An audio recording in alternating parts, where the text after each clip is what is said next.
तो हेलो दोस्तों, मैं आपका दोस्त दीपक शर्मा और आप देख रहे हैं अपना पसंदीदा चैनल दीपक शर्मा ऑफिशियल। दोस्तों, जैसा कि मैं हापुड़ जिले के सदरपुर गांव में खड़ा हूं और देखो कितने सारे यहाँ के जो मेरे भाई लोग हैं, ये सब किस लिए खड़े हैं ये मैं आपको जरूर बताऊंगा। आज वो दिन आ गया है, लास्ट 351 दिन बाद, जो कि बुलंदशहर जिले का एक लड़का, जवान लड़का, साइकिल से पदयात्रा कर रहा था 12 ज्योतिर्लिंग की। 12 ज्योतिर्लिंग, 4 जो है उसने धाम करे हैं और आज वो 351वें दिन अपने माँ बाप से मिलने अपने गांव, बुलंदशहर का ही एक गांव पड़ता है अलीनगर, जो कि शाना कस्बे में लगता है। आज इसी सदरपुर गांव में इन भाइयों ने उनका स्वागत रखा हुआ है। तो भाई, सबसे पहले मैं आपसे ये पूछूंगा कि पवन चौहान आज 12 ज्योतिर्लिंग की और 4 धामों की यात्रा करके आ रहे हैं, आप लोगों को कैसा लग रहा है? हमें बिल्कुल बहुत अच्छा लग रहा है। और ऐसे हमारे क्षेत्र में आज तक, मैं इतना 38 साल का हो चुका हूँ, किसी मैंने आज तक नहीं सुना है। पहली बार एक ऐसा बंदा जो युवा पीढ़ी में से, जिसने 16,000 किलोमीटर की यात्रा करके और 351 दिन की यात्रा पूरी करके जो स्वयं अपने गांव आ रहा है, हमें और हमारी युवा पीढ़ी के लिए बहुत फक्र की बात है। और हमारे क्षेत्र के लिए इस बंदे ने हमारे क्षेत्र का नाम रोशन करा है। अच्छा, एक चीज और बताइए, आप लोग पवन का चेहरा देखने के लिए कितने उत्साहित हैं? बहुत ही ज्यादा उत्साहित है और बहुत ही पब्लिक है। अंदर भी बहुत लोग हैं, सड़क पे भी घूम रहे हैं और यहाँ पर और जिस तरीके से मैंने अभी देखा था, थाली वगैरह, फूलों की, पुष्पों की, यहाँ पर थालियां सजाई हुई हैं, अंदर पूरा सेटअप सजाया हुआ है उसके लिए। तो आपको कैसा लग रहा है कि आज 351वें दिन वो अपने जाकर माँ बाप से मिलेगा, तो उसे कैसा महसूस होगा? बहुत ही अच्छा महसूस होगा। और हम चाहते हैं कि ये सब हमने इसलिए किया है ताकि हमारे गांव में भी उसके पावन चरण हमारे गांव में भी आए और हमारे गांव में भी कुछ खुशियां आए, कुछ लोग हम उनसे मिलें। तो पवन से आपकी बात हुई कि लगभग कितने समय में वो यहाँ पहुंच रहे हैं? बस 10 या 15 मिनट में पहुंचने वाले हैं, पास ही आ चुके हैं। और कितनी पब्लिक होगी लगभग पवन के साथ इस टाइम? काफी अच्छी मात्रा में है और काफी लोग हैं। काफी लोग हैं, 100-150 लोग हैं। मैंने अभी पीछे भी देखा, डीजे भी बजता हुआ आ रहा है और ट्रैक्टर है, बाइक है, कार है, और किस कदर फूलों की यहाँ पर उन पर बारिश की जा रही है। और साथ साथ मैं तो यही कहूंगा कि भगवान भोलेनाथ आज इस सदरपुर गांव में पधारेंगे और इस सड़क से जिस गांव की तरफ भी जाएंगे, ये समझ लो कि भगवान भोलेनाथ आज इधर से गुजर रहे हैं। और सावन का महीना भी आने वाला है, कामर स्टार्ट होने वाली है और लगभग डीजे की आवाज जैसे हमें लग रहा आ रही है। और पवन चौहान जो 12 ज्योतिर्लिंग की यात्रा करके आए हैं, जो हमसे लगभग यहाँ से 500 मीटर की ही दूरी पर है, जैसे ही वो आएंगे पूरा व्यू, पूरी बातचीत उनसे मैं करूंगा।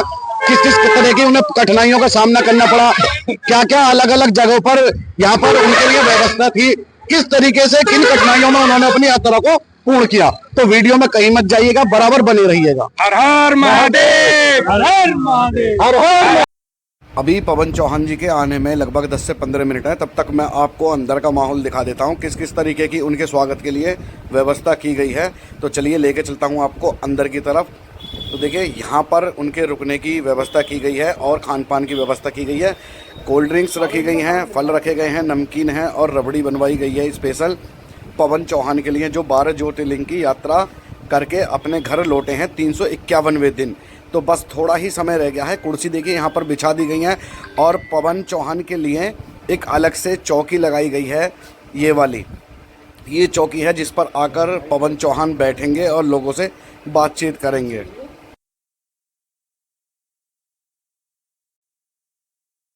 तो पवन चौहान जी देखो फाइनली यहाँ पर पहुँच चुके हैं, सभी स्वागत के लिए हाथ में माला लेकर। और ये गाड़ी देखे डीजे की भी साथ में, और काफ़ी ज़्यादा लोग उनके साथ यहाँ पर शामिल हुए हैं उनकी जो यहाँ पर घर वापसी है उसमें। और आतिशबाजी लगातार की जा रही है, आप वीडियो में देख सकते हैं किस तरीके से आतिशबाजी की जा रही है, ढोल बजाए जा रहे हैं और डीजे भी साथ साथ, डीजे पर भोले बाबा के ही गाने यहाँ पर बज रहे हैं। अब जो पवन है उनको अंदर लाया जाएगा।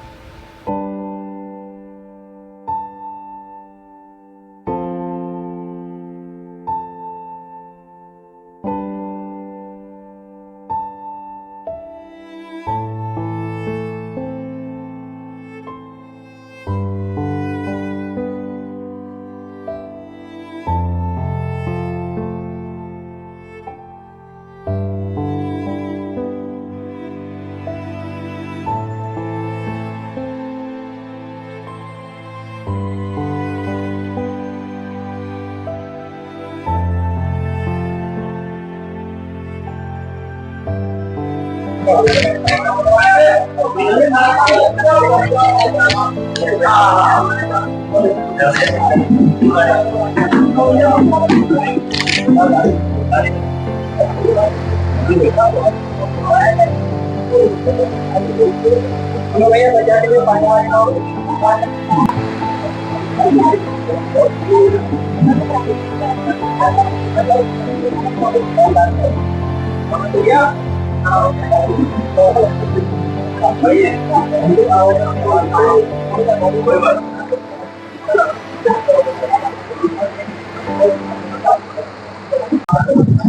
जैसा कि दोस्तों मैंने अभी आपको बताया था कि कुछ ही देर का इंतजार है। पवन चौहान जो 12 ज्योतिर्लिंग 4 धाम की यात्रा करके अपने माँ बाप से मिलने के लिए अपने घर वापस, जो कि बुलंदशहर जिले का एक बहुत छोटा सा गांव पड़ता है कस्बा सियाने में, अलीनगर, वहीं से पवन भाई आज लगभग 10 से 12 किलोमीटर की अभी दूरी पर है अपने माँ बाप से मिलने के लिए। तो मैं सबसे पहले पवन भाई का बहुत बहुत शुक्रगुजार हूँ कि आज साक्षात भोलेनाथ के रूप में ही हम सबको दर्शन दिए हैं। ग्राम सदरपुर में, जो कि जिला हापुड़ में पड़ता है, वहां पर पवन चौहान जी का बहुत ही भव्य स्वागत यहाँ पर किया गया है। तो मैं पवन भाई से यहाँ पर कुछ बातचीत करूंगा, उनका दर्द जानूंगा कि 351 दिन की कठोर यात्रा में उनको कितना सुख मिला, कितना दुख मिला, क्या क्या उन्हें यहाँ पर पीड़ा हुई। तो पवन भाई सबसे पहले आपका बहुत बहुत स्वागत है। धन्यवाद। आप अपने गांव से सबसे पहले ये बताइए कौन सी डेट को निकले थे यात्रा पर? मैं 7 जुलाई 2024। 7 जुलाई 2024 को। और जब निकले थे तो आपके मन में ये विचार कैसे आया कि मुझे 12 ज्योतिर्लिंग और 4 धाम यात्रा करनी है? देखिए, भक्ति भाव के लिए कोई विचार नहीं आता, ये अंदर से एक जिज्ञासा उठती है हर इंसान के अंदर जी। और जब उठती है तो कोई कर पाता है, लेकिन कोई नहीं कर पाता है। अच्छा जी। तो एक विचार ये भी है कि आप इस यात्रा को बस से या ट्रेवलरिंग से कैसे से भी कर ले, आपने साइकिल ही क्यों चुनी? बस जो भोलेनाथ ने साधन दे दिया, अच्छा, मतलब जब में आया कि साइकिल से क्यों ना किया। अच्छा अच्छा। घर से जब आप यात्रा के लिए निकले थे, लगभग बहुत सारे लोग होंगे आपके साथ विदाई में? जी, जिस प्रकार अब आगमन पर हैं जी, इसी प्रकार विदाई पर भी थे। जाते टाइम जब आपने लास्ट बार अपने माँ बाप को या भाई को देखा तो कैसा महसूस हुआ? बस मतलब सारा परिवार क्या, मतलब पूरा गांव ही बहुत दुख भरी कहानी में था कि एक गांव का बंदा 1 साल के लिए घर से दूर जाना, गांव से दूर जाना बहुत। माँ बाप ने मना नहीं किया? मना किया पर लेकिन धीरे धीरे सिचुएशन बनती गई। उसके बाद तो जैसे आप जा रहे थे, कभी दिल में ख्याल आया गया कि मैं इतने बड़ी यात्रा पर जा रहा हूँ तो बाद में मेरे भाई या मेरे माँ बाप को कोई तकलीफ होगी या कोई परेशानी होगी तो मैं कैसे पहुंचूंगा इतनी जल्दी उनके पास? नहीं, कभी ये ख्याल नहीं आया। अगर ख्याल आता तो हो सकता है परेशानी हो जाती। महादेव जी के ऊपर छोड़ दिया कि सब कुछ वही संभालेंगे। जैसे आप सबसे पहले आपने कौन सा ऐसा पवित्र स्थान चुना जहाँ पर आप यात्रा के दर्शन करने के लिए पहुंचे? सबसे पहले मैं महाकाल उज्जैन। महाकाल उज्जैन। उज्जैन यहाँ से सियाना से उज्जैन की दूरी कितनी थी लगभग? मैं घूम के गया था, कम से कम मेरे को 1700 किलोमीटर पे लगा था। 1700 किलोमीटर। तो यहाँ से उज्जैन तक खाने पीने की व्यवस्था ये कैसे करनी? ये सब वही मंदिर, आश्रम, गांव में कुछ लोग मिल गए, उन्होंने अपने घर पे ठहराया, अपने आश्रम। चलो मैं एक चीज मानता हूँ, एमपी में उज्जैन तो एक हमारे जैसा क्षेत्र हो जाता है, यूपी जैसा ही, लेकिन आपने 12 ज्योतिर्लिंग करे हैं जो कि भारतवर्ष के चारों तरफ मौजूद है। बिल्कुल। कहीं की भाषा अजीब है, कहीं का खाना अजीब है, वहाँ कैसे व्यवस्था करते थे? वहाँ व्यवस्था अपने पास से थी, जैसे तमिलनाडु, कर्नाटक, तो वहाँ की लैंग्वेज बिल्कुल अलग है। वहाँ तमिल बोलते हैं, यानी कि हमारे हिंदी का एपएनआर भी नहीं जानते हो। अच्छा। तो वहाँ पे खुद का था और हम वहाँ पर जाके कुछ और ट्रैवलर मिले मेरे को, 4 जने थे, तो आपस में बातचीत करके दुकान पर जाते, मतलब इंग्लिश समझते थे वो इस प्रकार। अच्छा अच्छा। तो वहाँ तो बड़ी मुसीबत झेलनी पड़ी होगी। मुसीबत थी, मतलब रात को सोने की दिक्कत। मैंने एक वीडियो में देखा था, आप अपने पैर भी दिखा रहे थे कि चलते चलते मेरे पैर भी ऐसे हो गए साइकिल चलाते चलाते। तो उसमें क्या महसूस होता था आपको? बस महसूस किया, मतलब जैसे कहीं पर चाही थी, वहाँ पे पैदल चलना पड़ता था, तो पैदल चल के ऐसे पैर हो गए थे वो पूरे। अच्छा अच्छा। तो मतलब मैंने बहुत सारी वीडियोस ऐसी देखी हैं जिसमें बहुत सारे लोग पैदल भी यात्रा कर रहे हैं, साइकिलों पर भी कर रहे हैं, कुछ ट्रेवलरिंग से कर रहे हैं। तो उन्होंने अपनी जो इंस्टाग्राम आईडी है, फेसबुक है या यूट्यूब चैनल है उनका, उन्होंने स्कैनर लगाया हुआ है। आपको पैसे की व्यवस्था कैसे होती है? बस मैंने अब तक स्कैनर नहीं लगाया, वो तो मैं बोल रहा हूँ, साइकिल लिखा था विदाउट मनी। मैंने आपकी एक एक वीडियो को फॉलो करा है, मैंने आपको चैनल भी फॉलो किया हुआ है, मैं हर एक वीडियो देखता था।